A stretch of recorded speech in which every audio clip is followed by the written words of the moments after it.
The Planet Man.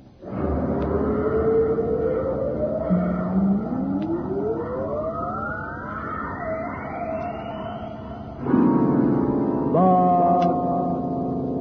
Planet Man.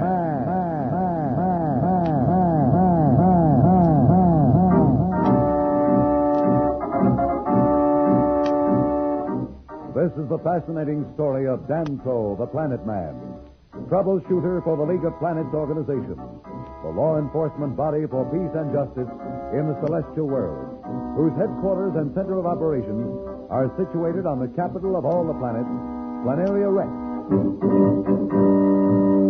From Mercury to Pluto, wherever danger threatens the universe, you will find Danto, the Planet Man, fighting for fair play. In a moment, The Planet Man.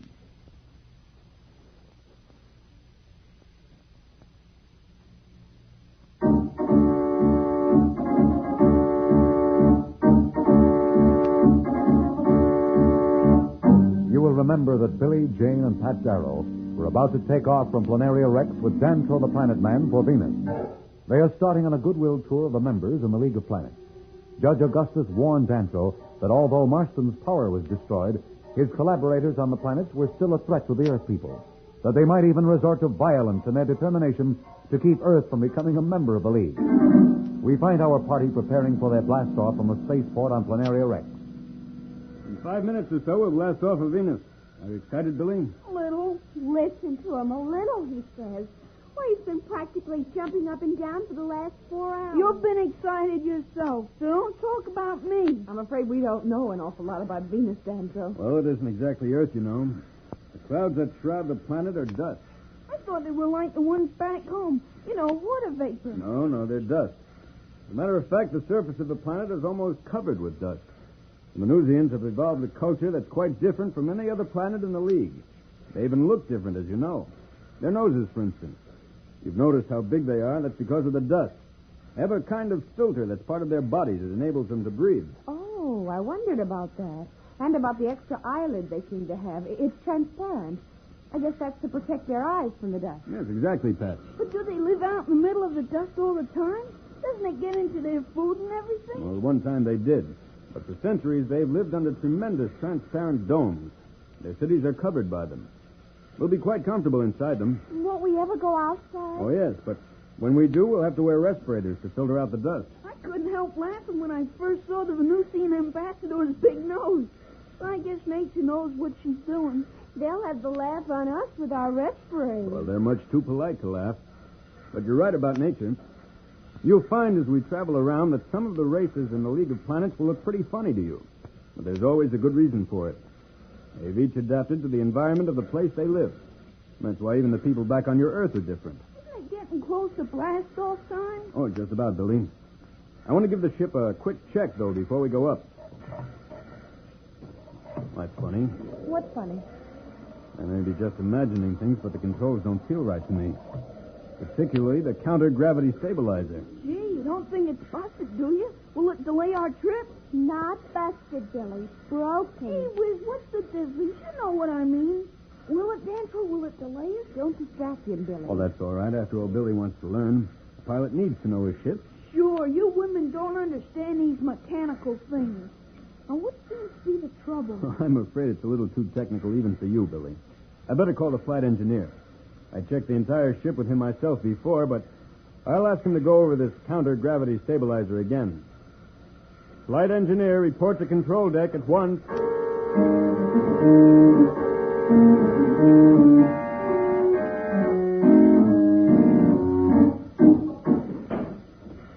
Flight engineer Mako, sir. What's up? Well, it's probably nothing, but the controls don't seem to respond quite right. Well, we checked them together. We'll give them a quick once-over just for luck. Well, of course, sir. Can I help? I'm almost a pilot, you know. I know. I've been hearing about you. Sure, you can hold these tools and hand them to me as I need them. How many people are there on Venus, Danto? About 1 billion people, Jane. Any animals? Oh, of course. And like the Venusians, they've all adapted themselves to the dust. There's another inhabitant of Venus that's almost a legend. Very few of them have ever been seen. There isn't even a picture of one, and most Venusians doubt that they exist. He sounds mysterious. What are they? Well, the Venusians call them dusties. They're almost humanoid in appearance from the stories I've heard. No one really knows much about them, but they've been credited with almost magical powers. Do you believe that? I'm afraid I don't know what to believe, Jane. I've traveled around the solar system and seen too many unbelievable things to be sure of anything. There's certainly no evidence to support that belief, though. Probably just a sort of legend more than anything else. Oh, any luck, Miko? Well, nothing wrong so far, son. Have you checked the stabilizer? I'm just going over it now. Seems okay. Wait a minute. Billy, hand me that round tube. It can't be. Trouble? I'm afraid so. I'm not sure yet, but something isn't the way it should be here. You better go over it carefully. Don't worry, sir, I will. Hand me that scanner, Billy. Can it be serious? I mean, if it didn't work right? Serious enough to end our trip before we had hardly gotten started. Without the stabilizer, we'd never clear the gravity field of Planaria Rex. It could make us crash if it were badly enough warped. Jumping sun toads, this is awful. Did I give you the wrong tool? No, the tool's all right, but something else is awfully wrong. Will you come over to the engineering maintenance for a moment, sir? I'd like to talk to you. Can I come? Now, you better stay here with the tools, Billy. It's pretty technical anyhow. And I've got to look at some relay charts. I'll explain it to you when I get back.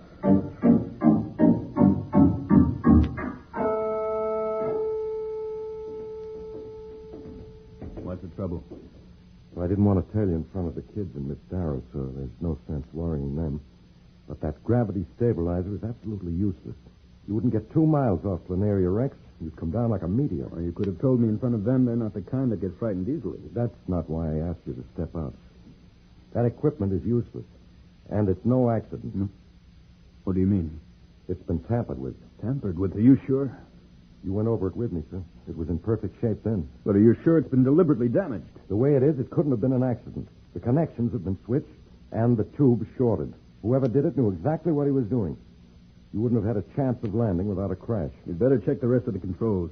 I'll make some excuse to Miss Darrow and the kids. And check it thoroughly. Don't worry, I'll go over everything with a micro scanner. There's trouble ahead for the League of Planets group before they even take off on their goodwill trip. Who is behind this sabotage? We'll be back in a moment. So level up.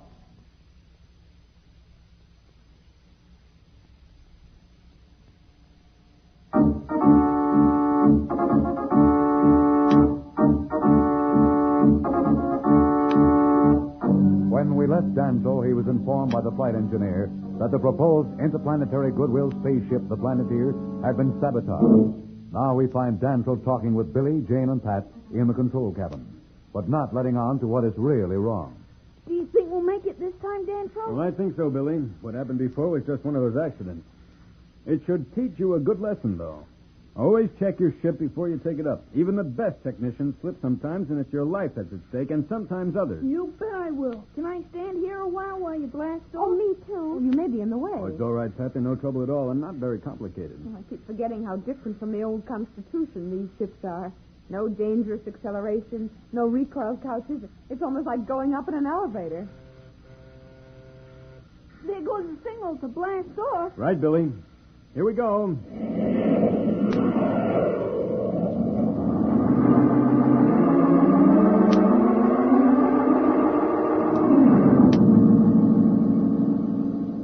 Boy, this ship really travels. Can I take over the controls soon? Maybe not this trip, Billy. Don't worry, you'll have a lot of chance to be traveling a lot for a while now. We'll be out of these dust clouds in a minute, and then you'll be able to take your first look at Venus. I've always thought that the clouds were water vapor, like the clouds on Earth. Well, if they were, Venus would be a lot better off. As it is, they have ways that will seem quite strange to you. Oh, but you'll see it yourself in a little while now. There, now you can see the planet. Why, it looks like a big desert. Hey, what's that thing down there? It looks like a big bubble. That's Venusport. I told you their cities were covered with tremendous domes to keep out the dust storms. But how do we get in? Well, they have locks like the airlocks on a spaceship. You go through one door, which seals, and then we can go through the second, through to the city itself. Do they know we're coming? Oh, I've already signaled ahead.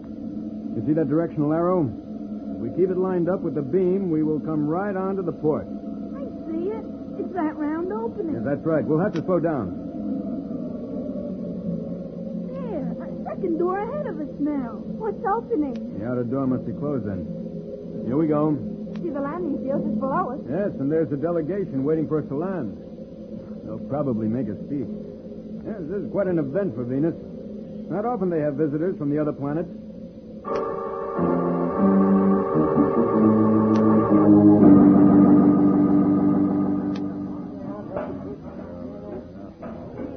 On behalf of the people of Venus, I welcome you to Venusport. Our planet is yours. Do you think he means it? Be quiet, Billy.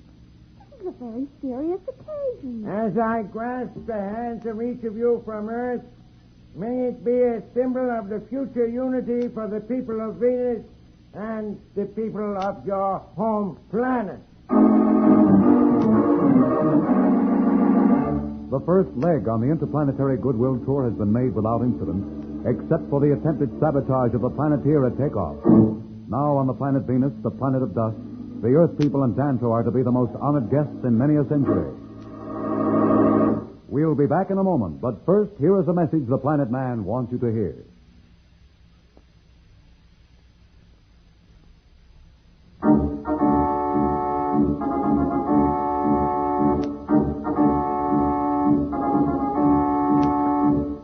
Tune in again for more transcribed thrills and adventures.